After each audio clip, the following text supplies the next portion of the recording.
గురుగారు, ఇప్పుడు ప్రస్తుతం ఒక 150,00,00,000 స్కామ్ వెనుక మంగ్లీ గారు ఉన్నారనేసి ఆరోపణలొస్తున్నాయి.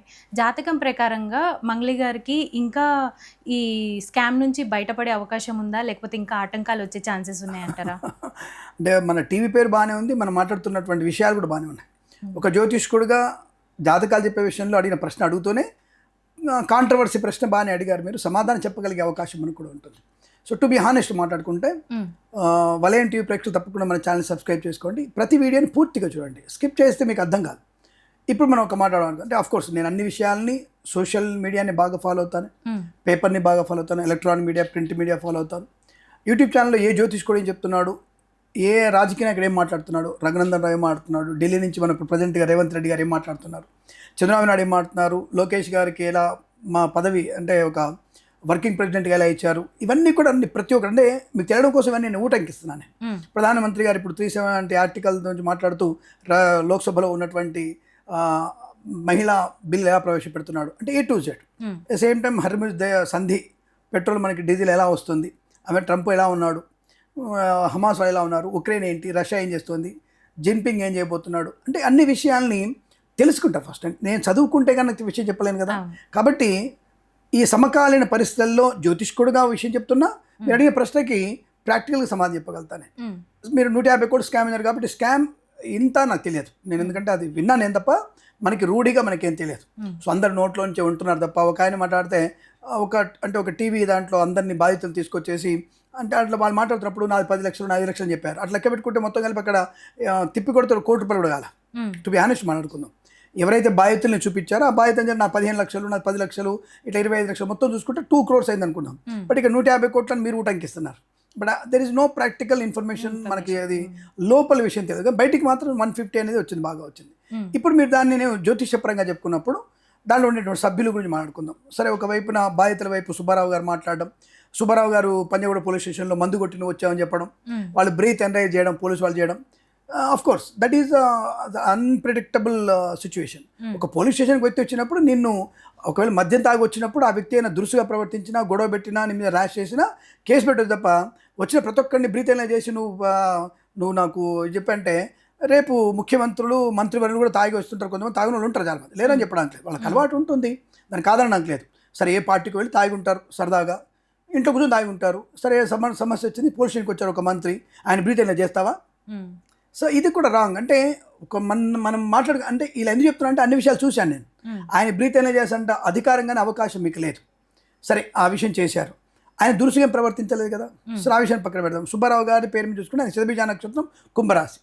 రెండవది, దీంట్లో ఇద్దరు వ్యక్తులు ప్రగాఢంగా కనబడుతున్నారు. మంగ్లీ సెకండ్ తెర వెనక నుంచి పాప బయటకు వచ్చా తప్ప మరి ఆవిడ ఉద్దేశం ఉందా లేదా, తను బాధపడుతున్నటువంటి బాధన, మనోవేదన ఇవన్నీ మనం చూస్తున్నాం. సరే, అనంతపూర్ జిల్లాలో ఏదో తండాలో ఆవిడకి ఆంజనేయ స్వామి గుడి ఉండడం, ఇవన్నీ చెప్పడం అనేది మనం వింటున్నాం మనం. సో మంగ్లీ పేరు పక్కన పెడదాం ఫస్ట్. దానికంటే ముందుగా ఉన్నటువంటి మధు అనే వ్యక్తి ఒకరు ఉన్నారు. ఆ మధు అనే వ్యక్తి తమ్ముడా లేకపోతే మధ్యవర్తి అనేది మాకు తెలియదు. శివ అనే ఒక వ్యక్తి, ఇద్దరు వ్యక్తులు ఉన్నారు. తను ఎవరు తమ్ముడు ఎవరు అనేది కూడా తెలిసినా మనకు ఆ విషయం ప్రస్తావన అనవసరం.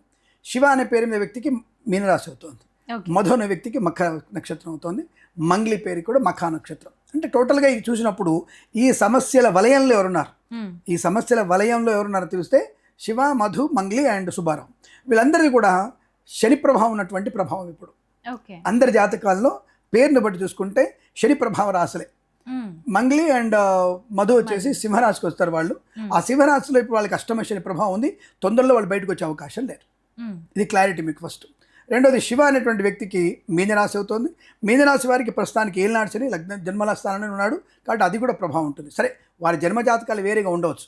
మీరు అడిగిన ప్రశ్నకి సమాధానం చెప్పగలరు కాబట్టి నేను దాన్ని వాళ్ళ నామనక్షత్ర ప్రధానంగా తీసుకొని చెప్తున్న విషయం. ఇప్పుడు మీనరాశి వారికి ఉన్నటువంటి సిచ్యువేషన్లో ఎవరైతే శివ అనే వ్యక్తి ఇప్పుడు తొందరలో బయటకు వచ్చే అవకాశం ఇంపాసిబుల్. అది కంపల్సరీ కేసు గట్టిగా అయిపోయింది. అది దానికి విట్నెస్గా వాళ్ళు వెళ్తున్నారు కాబట్టి సరే, డబ్బుల క్రయ విక్రయాల్లో వాళ్ళ యొక్క పాత్ర అతను ఉంది కాబట్టి పూర్తిగా అతను ఇరుక్కుపోయిన విషయం. ఎందుకంటే వీళ్ళ దగ్గర బాధితులు కూడా మనకు కొన్ని ఛానల్ ముందు చెప్పారు, నీకు ఫోన్పే ద్వారా నేను అంటే యూపీఐ ట్రాన్సాక్షన్ జరిగింది కాబట్టి అది విట్నెస్ ఉంది కాబట్టి. సరే, తర్వాత వాళ్ళు వ్యాపారంగా తీసుకున్నామో దేని కానీ చెప్పి వాళ్ళు చెప్పుకుంటారు, వాట్ ఎవర్ ఇట్ మేబీ.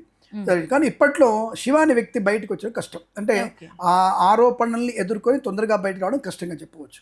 ఇక మిగిలింది మనకి సుబ్బారావు గారు, కుంభరాశి.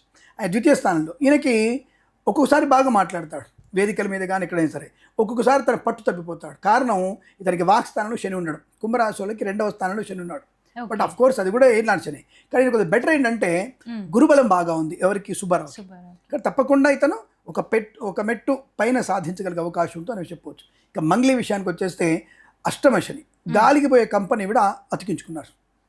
సో తను వ్యాపారం చేద్దాం అనుకుందా, సిమెంట్ ఫ్యాక్టరీ పెడదాం అనుకుందా, ఏ విషయం మనకి తెలియకపోయినా ఇది ఎటువంటి విషయం అంటే చిన్న వ్యాపారం కాదు ఇది. ఇప్పుడు నాకు తెలిసినంత వరకు 150 కోట్ల రూపాయలతో సిమెంట్ ఫ్యాక్టరీ పెట్టడం ఇంపాసిబుల్. అది దానికి మైనింగ్ మినిస్ట్రీ సెంట్రల్ నుంచి రావాలి పర్మిషన్. ఇవన్నీ పర్మిషన్లు ముందుగానే రావాలి. కొన్ని సున్నపురాయి ఉన్నటువంటి ప్రదేశాన్ని వీళ్ళు లీజు తీసుకోవాలి.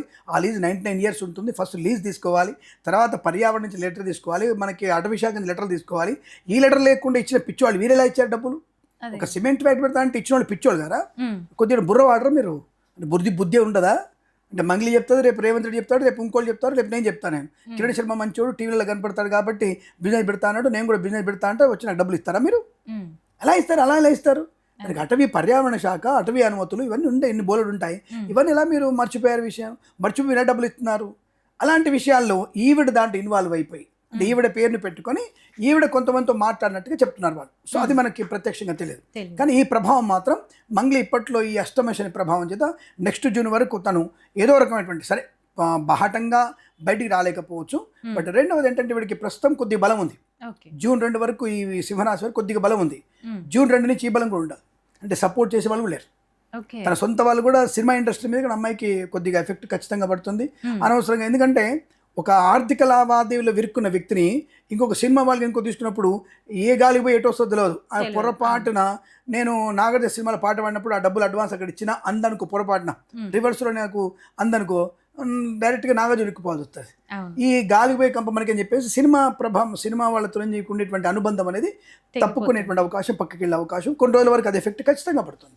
సో కాబట్టి తనకు తానుగా తీసుకున్న గోతులో పడ్డట్టుగా తెలుస్తుంది తప్ప అంటే సోదరుడైనా నీ పేరు ఊటంకించాడు, నీ పేరును వాడాడు, అక్కడ నువ్వు కూడా యాక్సెప్ట్ చేసావు, నీతో మాట్లాడినట్టు చెప్తున్నారు వాళ్ళు. కాబట్టి అది నీకు కొంత అనవసరమైనటువంటి ప్రమాదాన్ని తెచ్చుకునే విషయం కనబడుతుంది. తన భవిష్యత్తులో వచ్చే జూన్ వరకు మాత్రం సరైనటువంటి బలం ఆవిడకి తగ్గిపోయిందని చెప్పొచ్చు. జాతక అంటే నామ నక్షత్ర జాతక ప్రకారంగా ఎందుకంటే క్లారిటీ ఇచ్చారు. సో కాబట్టి జ్యోతిష్కుడుగా నేను అన్ని విషయాలని పరిగణ తీసుకుంటాను.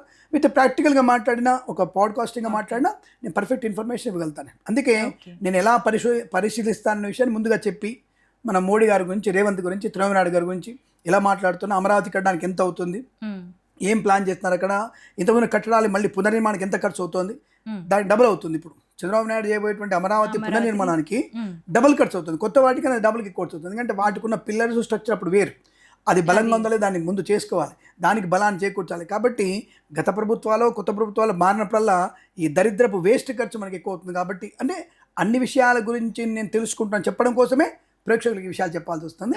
ఒక జ్యోతిష్కుడుగా చెప్పగలుగుతాను, ఒక పాడ్కాస్ట్గా మీకు ఇన్ఫర్మేషన్ ఇవ్వగలుగుతాను.